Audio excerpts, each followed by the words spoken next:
this is recording. RTI International Center for Forensic Science presents Just Science.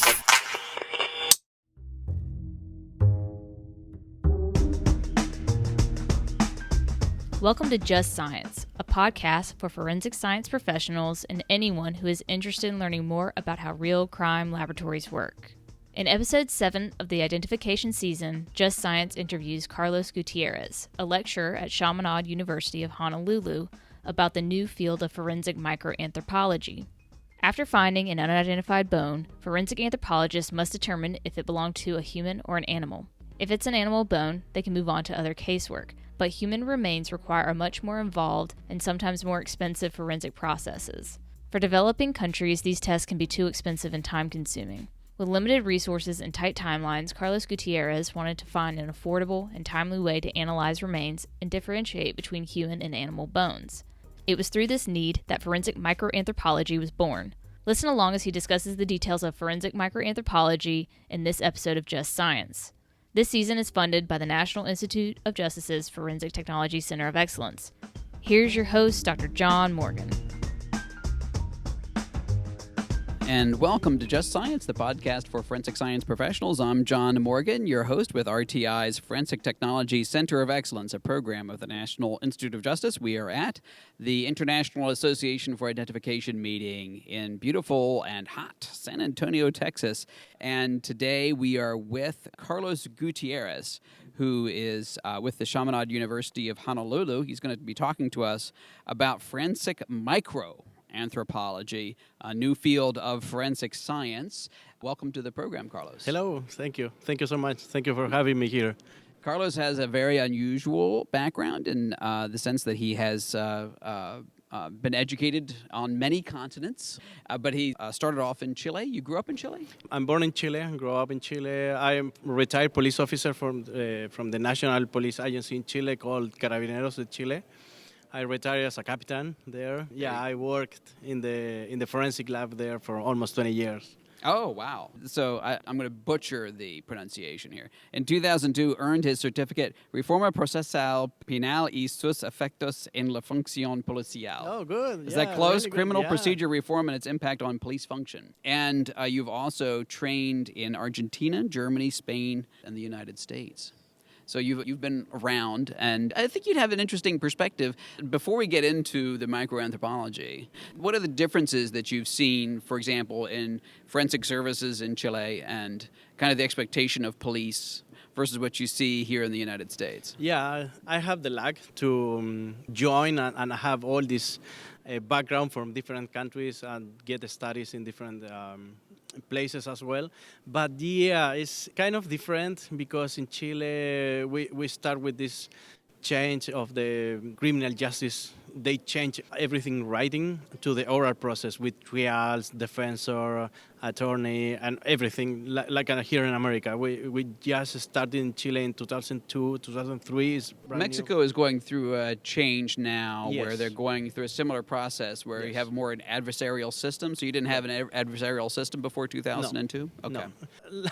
Like everything in Latin America was supposed to be provisory of the old system, but they stayed for almost 200 years. Yeah, like inquisitorial, basically. Right. And they changed in 2002 in Chile.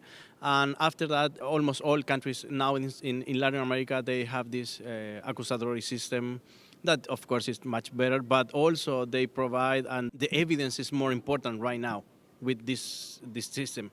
All the criminal process, the crime scene investigation, the chain of custody, everything changed.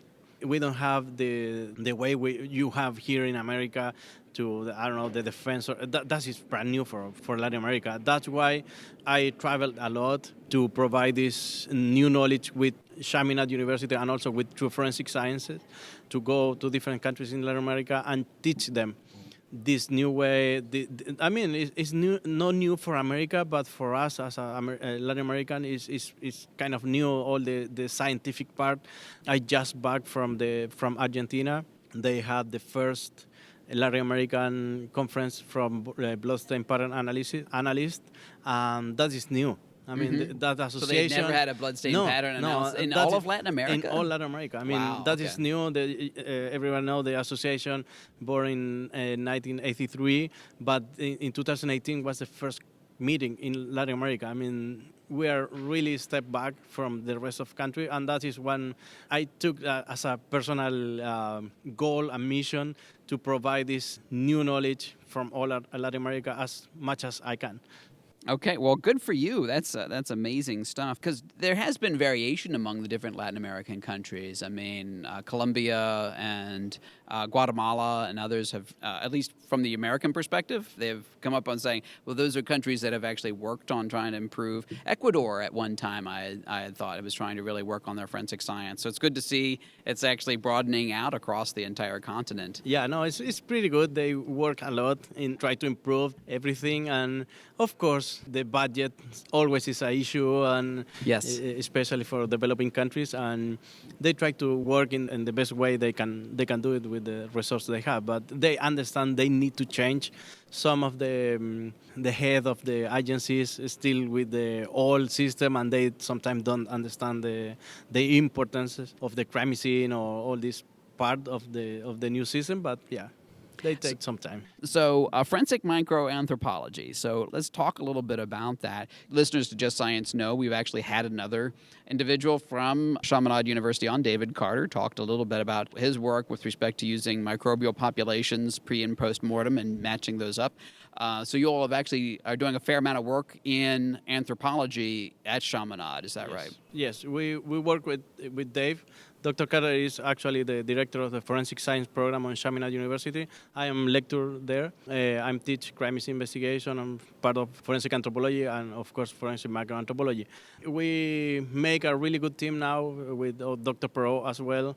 She is expert in VOCs, and we work in a lot of new stuff post-mortem to establish the interval post-mortem with more accuracy.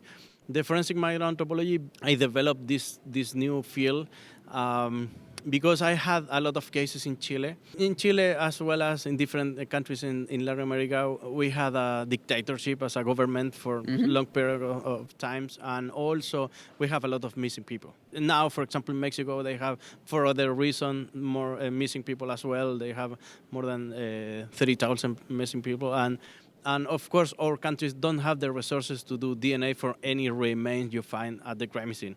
Right. Because you don't know it's a human or not human. Even you don't know it's a bone or not when the evidence is too fragmented. The idea with this forensic microanthropology was born because I had a lot of cases, as I told you before. And in one case, they found some remains in one military property. And of course, when you find some remains in military property, right away the press, the media is there, the family for missing people is there, the Office of Human Rights, everybody. And in that case, happened in 2013. I went there. My boss asked me, "Is bone or not?" Yeah, look like bone. Is human or not? I don't know. Why you don't know? You are the expert. Blah blah blah. Yeah, but I don't know. I need to more analysis or go further, or mostly doing DNA, mitochondrial DNA, to know it's a human or not. We took the evidence, we sent to the lab in Chile for mitochondrial DNA. You just have one lab for whole country, and of course it's one sample from all the cases they have. And they took 5 months to give us the answers. The answer was an animal bone. Okay. The issue was, during these 5 months, the family of the victims was waiting, the press was waiting. Of course, they stopped the construction until they have the result and all the extra pressure you have for these kind of cases. And I thought in that moment, we are in the 21st century. I mean, we can create something. And that passed the time. I'm moving in here to Hawaii to do my master in forensic sciences. When I went in Chaminade as a student, as a grad student, I started asking to Dr. Carter about this. I met other doctor from the old JPAC, now they called DIPA. The DIPA is the forensic lab from the Department of Defense of the United States. It's located in Hawaii, in Honolulu. And they received all the remains for missing soldiers. And for example, they received a few days ago from North Korea. From They North just Korea, got some exactly. From North Korea, exactly. didn't And they? they work in the identification process. And they have something. They have more equipment, and with them and Shaminad, I make my research. And this research took 2 years, and I had a really good result. I took 14 species to make this research, more than 150 samples I did during these 2 years. But I used, in comparison, the equipment they have, I need to use the equivalent but cheaper, because I always thought, okay, this is applicable to Latin America, small budget, small labs, always need money for resources, and I need to It needs to be make something this where you could be able to do it maybe just looking at morphology, Right. microscopy. Right. Something very simple. You don't want them to have to do Exactly. DNA analysis Exactly. Before with 16 some sRNA every last time, right? Exactly. And that's why I got this forensic microanthropology. I wrote my book. They published my book in 2016 after my work, my study was done. And it's a beautiful book. We Oh, have it thank you. here on the table. It's Now, in Spanish, the first. it is in Spanish Yeah. initially, so that I did take enough Spanish not to know anything, basically. Yeah. But it's a beautiful picture on the front. Is that an actual picture from From some the of the book. microanthropology? That's a human bone. Is that that's human bone? Yeah. The idea for publish this book in Spanish was first because the Latin American people have more issues with that, and they dealing with the lack of money, especially for doing this. And that is the idea. This is a huge help for them. This moment, a lot of agencies that are working on forensic microanthropology, they apply this technique. The idea is the definition of forensic microanthropology is the mix between the forensic anthropology and the histology mixed together using the polarized microscope to see the features they have the bone, and you can identify really quick, in less than 1 day you have the answer, and you can say it's human or not human. Of course, if it's human, you can send to do DNA, and the family and the victims can wait. It's not human, the case is closed, and that's it. So tell me about the theory behind the microanthropological examination. What exactly was the basis for your approach here to distinguish between the different species? All these species, after this, I found some research. Actually, I found a thesis for PhD degree, but from the 1916. 1916. Yeah, the It's beginning. only of 100 years ago. Right. Yeah. Mm-hmm. Was a doctoral thesis from Dr. Foods, and they described some difference between the human and other human bones, but they use frogs and other animals. But of course, in 1916, don't have microscope with cameras or nothing, and they draw everything. And that kind of research was really limited with just one bone and a few other samples from other animals. The idea from this research, of course, is using the technology, using other really easy equipment you can buy, I don't know, in Home Depot or whatever store you have, and using the polarized microscope and the polarized light to see the features of the histology of the bone. And you can see the difference between the human and non-human. Of course, in some cases are more difficult because the human is animal who the growth is really slow.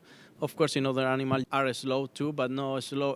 The human is slower. For example, a horse, and you can see similarities, but of course you can see the difference as well.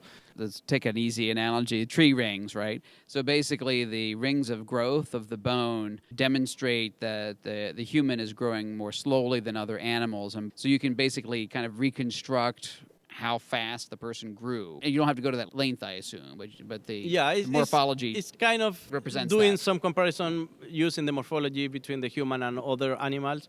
For example, other animals have other features like ferrolamellar bone because that is exclusive, for example, for animals. If you have this ferrolamellar bone in your samples as evidence, you can exclude immediately that is not human. Done. You close the case. Okay. It's easy like that.